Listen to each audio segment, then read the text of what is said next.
ခိုင်းမှာဗမာအချင်းချင်းနှိပ်ကွတ်တဲ့ဆရာကြီးများကိုတော့သိစေခြင်းနဲ့ဗျာ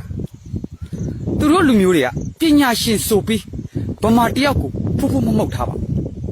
ငကန်းသိငဆွေလာမှာပဲတိတ်လဲဘဝင်မမြင့်ကြပါနဲ့ဗျာဗမာအချင်းချင်းခမားတို့ပြောသမျှကိုခေါင်းငုတ်ခံနေတယ်ဆိုတာဟာလေအော်ငါနောက်မှာငါကိုမိခိုနေတဲ့မိသားစုရှိပါလားဆိုပြီးတိခံနေတာဗျာခမားတို့ပြောသမျှကိုခေါင်းငုတ်ခံနေတဲ့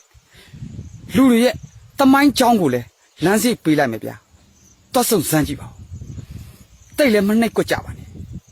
ဖိပါများရင်ကန်ထွက်တယ်ဗျခမားတို့ပဲနောင်တရလိမ့်မယ်ကိုနင်းလာတာကောက်ရိုးမှမသိမပွေးမှမသိဗျာ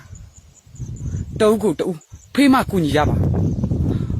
ဘဝတူလုတ်တမညီကိုမောင်နှမတွေလည်းစိတ်ချမ်းသာခြင်းကိုယ်ချမ်းသာခြင်းနဲ့ပြည့်စုံနိုင်ကြပါစေဗျာ